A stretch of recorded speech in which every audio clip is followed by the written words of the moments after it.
ನನ್ನ ಜಮೀನು ವಿಷಯದಲ್ಲಿ ತೊಂದರೆ ಆಗಿದೆ. ಕಚೇರಿಗೆ ಅಲೆಯೋದು ಹೇಗೆ?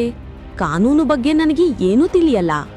ಚಿಂತಿಸಬೇಡಿ, ಕಾನೂನು ಇರೋದೇ ನಮ್ಮವರ ರಕ್ಷಣೆಗಾಗಿ. ಅದರ ಅರಿವು ಇದ್ರೆ ಎಲ್ಲ ಸಮಸ್ಯೆಗೆ ಪರಿಹಾರ ಸಿಗುತ್ತೆ. ಹೌದು, ಕಾನೂನಿನ ಅರಿವೇ ಜೀವನದ ಗುರುವು.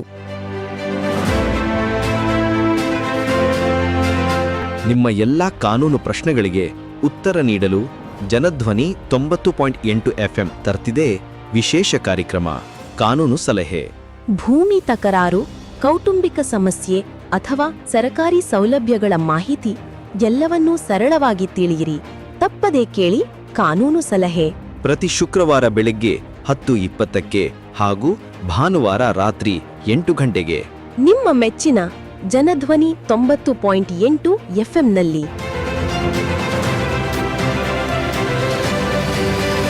ಆತ್ಮೀಯರಿಗೆಲ್ಲರಿಗೂ ಮತ್ತೊಮ್ಮೆ ಕಾನೂನು ಅರಿವು ಕಾರ್ಯಕ್ರಮಕ್ಕೆ ಸ್ವಾಗತ ಸುಸ್ವಾಗತ.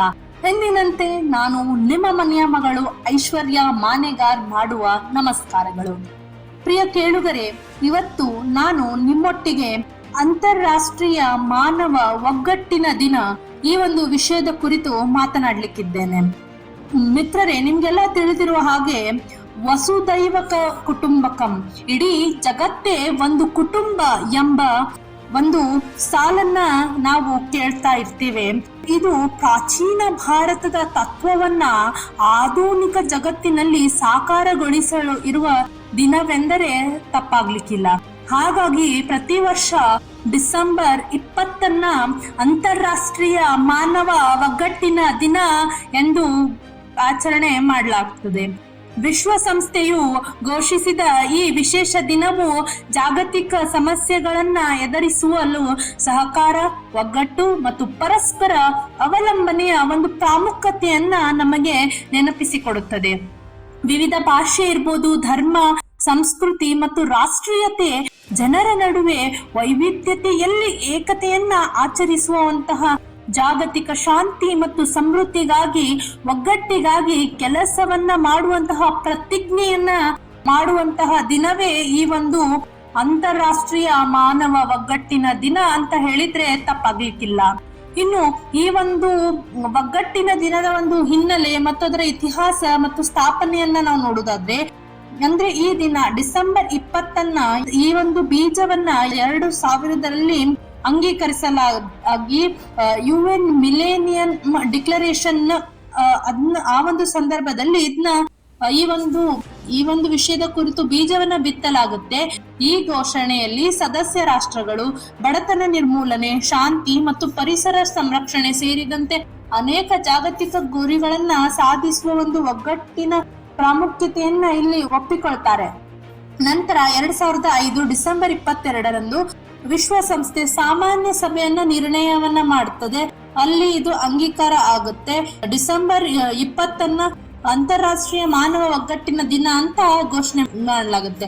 ಒಗ್ಗಟ್ಟು ಅವನ್ನ ಮಾನವ ಸಮಾಜದ ಒಂದು ಮೂಲಭೂತ ಮತ್ತು ಸಾರ್ವತ್ರಿಕ ಮೌಲ್ಯ ಅಂತ ಕೂಡ ಇವರು ಘೋಷಣೆ ಮಾಡ್ತಾರೆ. ಹಾಗಾದ್ರೆ ಇದರ ಮುಖ್ಯ ಉದ್ದೇಶ ಏನು ಅಂತ ನಾವು ನೋಡ್ಲಿಕ್ಕೆ ಹೋದ್ರೆ, ವೈವಿಧ್ಯತೆಯಲ್ಲಿ ಏಕತೆಯನ್ನ ಆಚರಿಸುವುದು, ವಿಭಿನ್ನ ಹಿನ್ನೆಲೆಯ ಜನರು ಪರಸ್ಪರ ಗೌರವದಿಂದ ಬಾಳುವುದು ಮತ್ತು ಪ್ರೋತ್ಸಾಹಿಸುವುದು, ಬಡತನ ನಿರ್ಮೂಲನೆಯ ಒಂದು ಒತ್ತು ಕೊಡ್ತಾರೆ.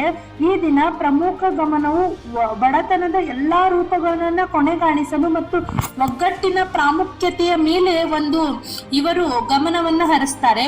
ಇದು ವಿಶ್ವ ಒಗ್ಗಟ್ಟಿನ ದಿನ, ವರ್ಲ್ಡ್ ಸೊಲಿಡಾರಿಟಿ ಫಂಡ್ ಮತ್ತು ಸುಸ್ಥಿರ ಅಭಿವೃದ್ಧಿ ಗುರಿ, ಸಸ್ಟೈನಬಲ್ ಡೆವಲಪ್ಮೆಂಟ್ ಇವೆರಡು ಅಭಿವೃದ್ಧಿಗೆ ಒಂದು ಸಾಧನವಾಗಿದೆ ಅಂತ ಹೇಳ್ಬೋದು. ಸರ್ಕಾರಗಳ ಬದ್ಧತೆಯಲ್ಲಿ ನೆನಪು ಅಂದ್ರೆ ಅಂತಾರಾಷ್ಟ್ರೀಯ ಒಪ್ಪಂದಗಳು ಮತ್ತು ಜಾಗತಿಕ ಗುರಿಗಳ ಕಡೆ ಸರ್ಕಾರಗಳನ್ನ ತಮ್ಮ ಬದ್ಧತೆಯನ್ನ ಪುನಃ ದೃಢಪಡಿಸುವಂತೆ ಒತ್ತಾಯಿಸುವುದು, ಜಾಗೃತಿ ಮೂಡಿಸುವುದು ಮತ್ತು ಚರ್ಚೆಗೆ ಅವಕಾಶ ನೀಡುವುದು, ಒಗ್ಗಟ್ಟಿನ ಪ್ರಾಮುಖ್ಯತೆಯನ್ನ ಬಗ್ಗೆ ಸಾರ್ವಜನಿಕರಲ್ಲಿ ಅರಿವು ಮೂಡಿಸುವುದು ಮತ್ತು ಸುಸ್ಥಿರ ಅಭಿವೃದ್ಧಿಗಾಗಿ ಹೊಸ ಮಾರ್ಗವನ್ನ ಗುರುತಿಸುವುದು ಮತ್ತು ಚರ್ಚಿಸುವ ಒಂದು ವೇದಿಕೆಯನ್ನ ಇದು ನಮಗೆ ಒದಗಿಸಿಕೊಡುತ್ತದೆ. ಇನ್ನು ಏನಾದ್ರೂ ಈಗಿನ ಒಂದು ಸಮಕಾಲೀನ ಜಾಗತಿಕ ಸವಾಲುಗಳು ಮತ್ತು ಅದಕ್ಕೆ ಒಂದು ಪ್ರತ್ಯುತ್ತರ ಏನಪ್ಪಾ ಅಂತಂದ್ ಹೇಳಿ ನಾವು ನೋಡ್ಲಿಕ್ಕೆ ಹೋದ್ರೆ, ಒಗ್ಗಟ್ಟು ಕೇವಲ ಅಂತಾರಾಷ್ಟ್ರೀಯ ಮಟ್ಟದಲ್ಲಿ ಮಾತ್ರವಲ್ಲ, ನಮ್ಮ ದೈನಂದಿನ ಜೀವನದಲ್ಲೂ ಕೂಡ ಒಂದು ಪ್ರಮುಖ ಪಾತ್ರವನ್ನ ವಹಿಸ್ತದೆ ಅಂತ ಹೇಳಿದ್ರೆ ತಪ್ಪಾಗ್ಲಿಕ್ಕಿಲ್ಲ. ನೋಡಿ, ಇವಾಗ ವೈಯಕ್ತಿಕ ಮಟ್ಟ ನಮ್ಮ ಪರ್ಸನಲ್ ಲೈಫ್ ಗಳ ಒಂದು ಪರ್ಸ್ಪೆಕ್ಟಿವ್ ನಲ್ಲಿ ನಾವು ಮಾತಾಡ್ಲಿಕ್ಕೆ ಹೋದ್ರೆ, ಪ್ರತಿಯೊಬ್ಬ ನಾಗರಿಕನು ತನ್ನ ಸುತ್ತಮುತ್ತಲಿರುವಂತಹ ಸಮುದಾಯದ ಒಗ್ಗಟ್ಟನ್ನ ಬೆಳೆಸಬಹುದು, ನೆರೆಹೊರೆಯವರಿಗೆ ಸಹಾಯ ಮಾಡಬಹುದು, ಸ್ಥಳೀಯ ಸಮಸ್ಯೆಗಳ ಬಗ್ಗೆ ಸಕ್ರಿಯವಾಗಿ ಚರ್ಚಿಸುವುದು, ಸ್ವಯಂ ಸೇವಾ ಸಂಸ್ಥೆಗಳಲ್ಲಿ ಭಾಗವಹಿಸಬಹುದು, ಅಂದ್ರೆ NGO ಅಂತ ನಾವೇನ್ ಹೇಳ್ತೀವಿ, ಸಹಾನುಭೂತಿ, ಗೌರವ ಮತ್ತು ಸಲಹೆಯನ್ನ ಪ್ರದರ್ಶಿಸುವುದು, ಇವೆಲ್ಲವೂ ವೈಯಕ್ತಿಕ ಮಟ್ಟದ ಒಗ್ಗಟ್ಟಿನ ನಿದರ್ಶನಗಳು ಅಂತ ನಾನು ಹೇಳ್ಬೋದು. ಯಾಕಂದ್ರೆ ಸಾಮಾಜಿಕ ಮಾಧ್ಯಮಗಳಲ್ಲಿ ಸುಳ್ಳು ಸುದ್ದಿ ಮತ್ತು ದ್ವೇಷದ ಮಾತುಗಳನ್ನ ಹರಡುವುದನ್ನು ತಡೆಗಟ್ಟುವುದು ಈ ಒಂದು ಗುರಿಯ ಭಾಗವೂ ಕೂಡ ಆಗಿದೆ. ನೋಡ್ತೀರಾ ನೀವು, ಇತ್ತೀಚೆಗೆ ಸಾಮಾಜಿಕ ಜಾಲತಾಣಗಳಲ್ಲಿರ್ಬೋದು, ಟಿವಿಗಳಲ್ಲಿರ್ಬೋದು, ಇನ್ನು ಸಾಮಾಜಿಕ ಜಾಲತಾಣ ಟ್ರೋಲ್ ಪೇಜ್ಗಳಂತೂ ನೋಡ್ಲೇಬಾರ್ದು.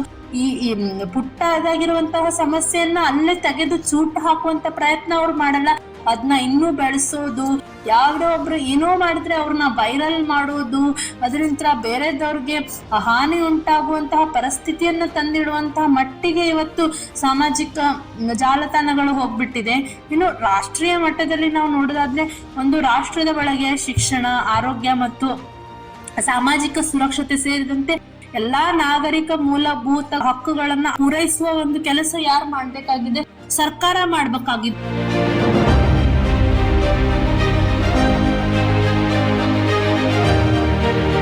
ನಾಗರಿಕ ಸಮಾಜದ ನಡುವೆ ಒಗ್ಗಟ್ಟು ಅನ್ನೋದೇನು ಅದೆಲ್ಲ ಬಹಳ ಅಗತ್ಯ. ಯಾಕಂದ್ರೆ ಸರ್ಕಾರಿ ನೀತಿಗಳು ಮತ್ತು ಕಾರ್ಯಕ್ರಮಗಳು ಸಮಾಜದ ಎಲ್ಲಾ ವರ್ಗಗಳಿಗೆ, ವಿಶೇಷವಾಗಿ ಹಿಂದುಳಿದ ವರ್ಗಗಳಿಗೆ ಪ್ರಯೋಜನ ತರುವಂತೆ ಖಚಿತಪಡಿಸಿಕೊಳ್ಳುವುದು ರಾಷ್ಟ್ರೀಯ ಒಗ್ಗಟ್ಟಿನ ಒಂದು ಮುಖ ಅಂತ ನಾವು ಹೇಳ್ಬೋದು.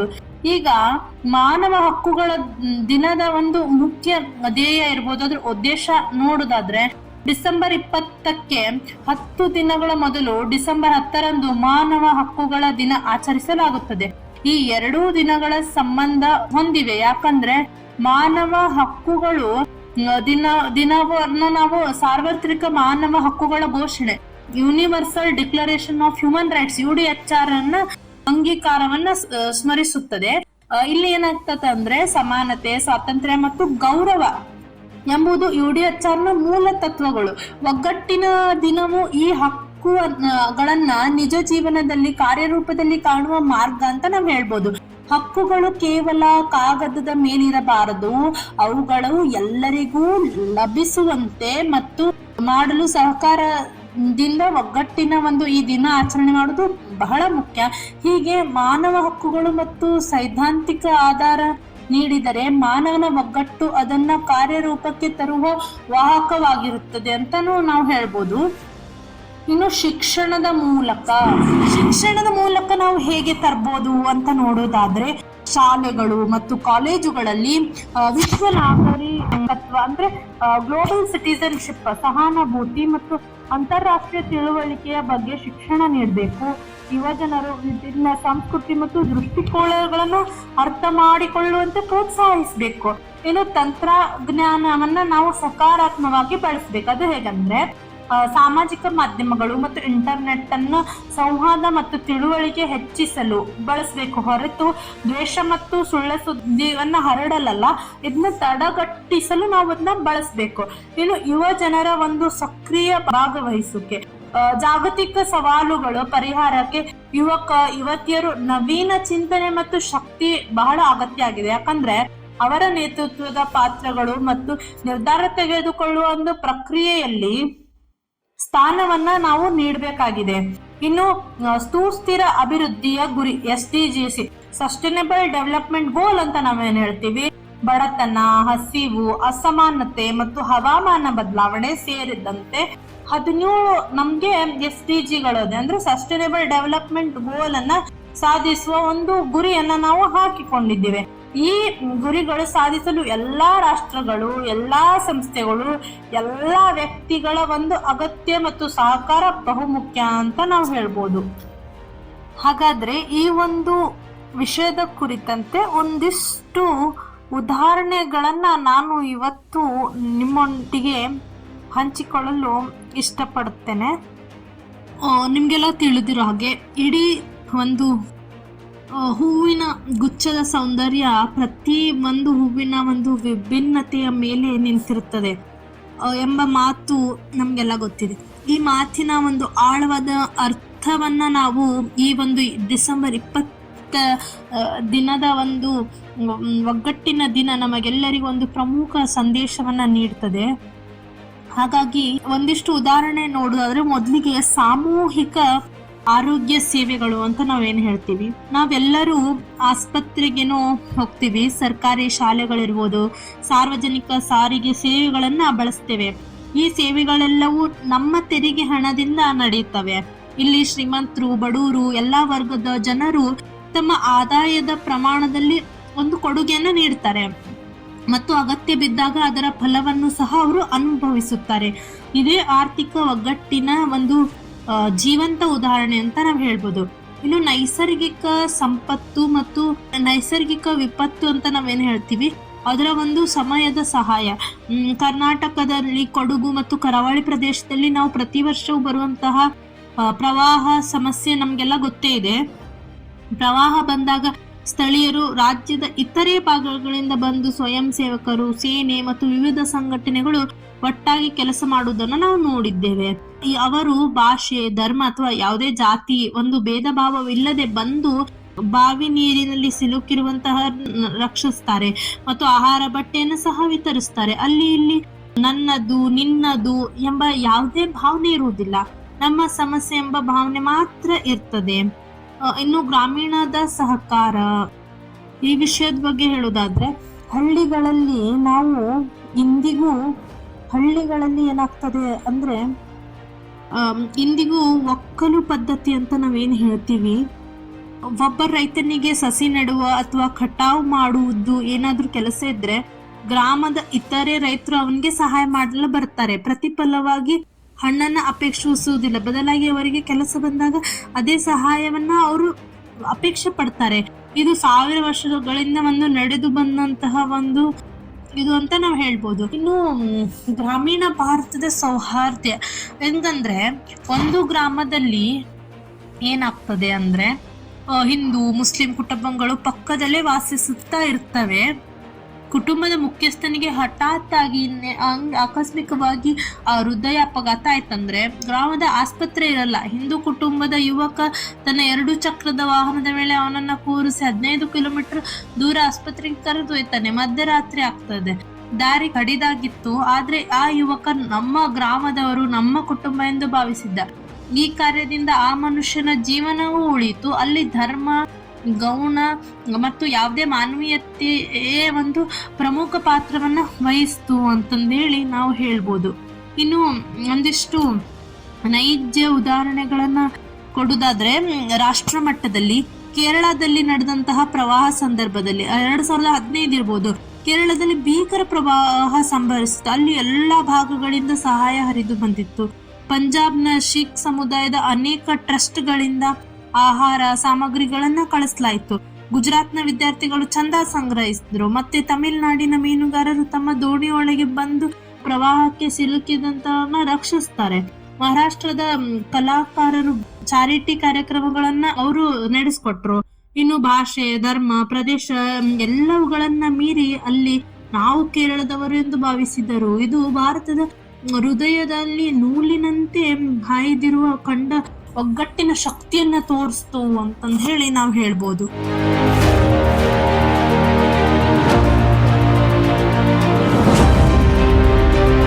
ಇನ್ನು ಕೋವಿಡ್ ಸಮಯದಲ್ಲಿ ಈ ವಿಷಯ ಅಂತೂ ನಾವು ಮಾತಾಡ್ಲೇಬೇಕು. ಯಾಕಂದ್ರೆ ನಿಮಗ್ ಗೊತ್ತಿರ್ಲಿ, ಕೋವಿಡ್ ಸಮಯದಲ್ಲಿ ವೈದ್ಯಕೀಯ ವೃತ್ತಿಪರ ಒಂದು ಬಲಿದಾನ ಅಂತ ಹೇಳ್ಬೋದು.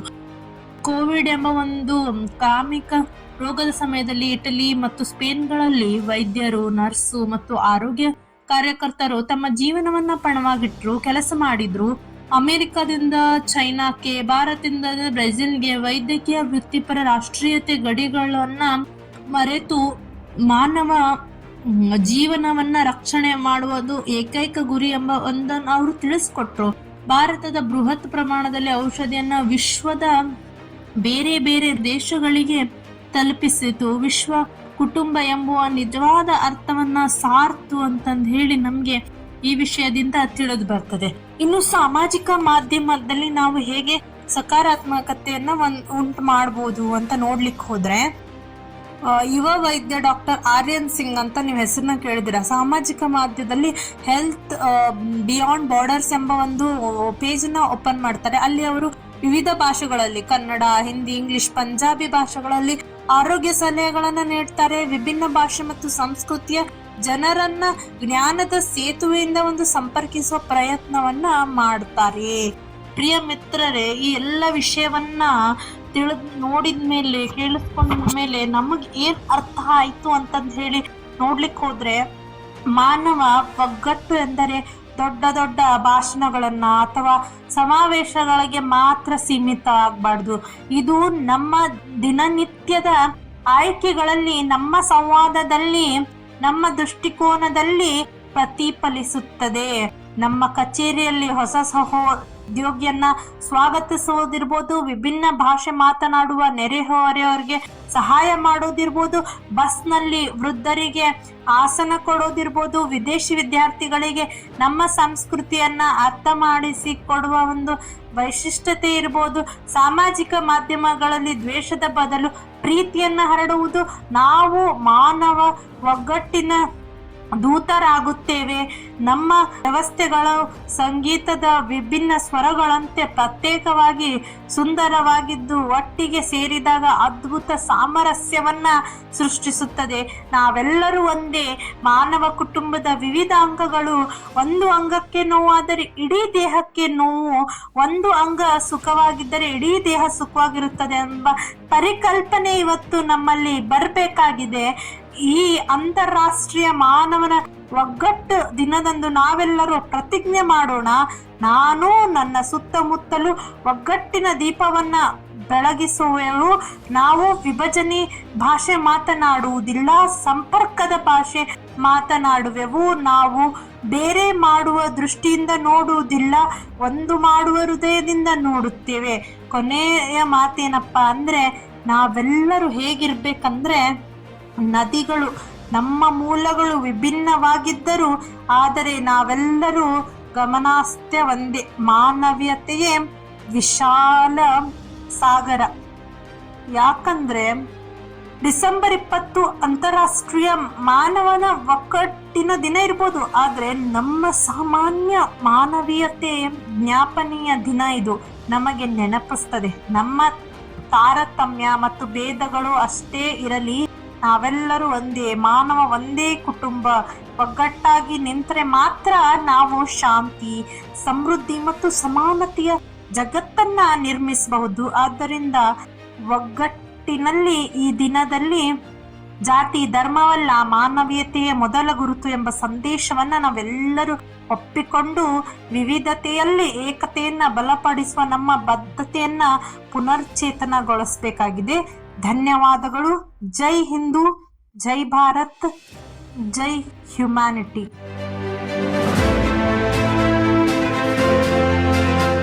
ಅಯ್ಯಯ್ಯೋ, ನನ್ನ ಜಮೀನು ವಿಷಯದಲ್ಲಿ ತೊಂದರೆ ಆಗಿದೆ. ಕಚೇರಿಗೆ ಅಲೆಯೋದು ಹೇಗೆ? ಕಾನೂನು ಬಗ್ಗೆ ನನಗೆ ಏನೂ ತಿಳಿಯಲ್ಲ. ಚಿಂತಿಸಬೇಡಿ, ಕಾನೂನು ಇರೋದೇ ನಮ್ಮವರ ರಕ್ಷಣೆಗಾಗಿ. ಅದರ ಅರಿವು ಇದ್ರೆ ಎಲ್ಲ ಸಮಸ್ಯೆಗೆ ಪರಿಹಾರ ಸಿಗುತ್ತೆ. ಹೌದು, ಕಾನೂನಿನ ಅರಿವೇ ಜೀವನದ ಗುರುವು. ನಿಮ್ಮ ಎಲ್ಲಾ ಕಾನೂನು ಪ್ರಶ್ನೆಗಳಿಗೆ ಉತ್ತರ ನೀಡಲು ಜನಧ್ವನಿ 90.8 FM ತರ್ತಿದೆ ವಿಶೇಷ ಕಾರ್ಯಕ್ರಮ ಕಾನೂನು ಸಲಹೆ. ಭೂಮಿ ತಕರಾರು, ಕೌಟುಂಬಿಕ ಸಮಸ್ಯೆ ಅಥವಾ ಸರಕಾರಿ ಸೌಲಭ್ಯಗಳ ಮಾಹಿತಿ ಎಲ್ಲವನ್ನೂ ಸರಳವಾಗಿ ತಿಳಿಯಿರಿ. ತಪ್ಪದೇ ಕೇಳಿ ಕಾನೂನು ಸಲಹೆ. ಪ್ರತಿ ಶುಕ್ರವಾರ ಬೆಳಗ್ಗೆ 10:20ಕ್ಕೆ ಹಾಗೂ ಭಾನುವಾರ ರಾತ್ರಿ 8 ಗಂಟೆಗೆ ನಿಮ್ಮ ಮೆಚ್ಚಿನ ಜನಧ್ವನಿ 90.8 FMನಲ್ಲಿ.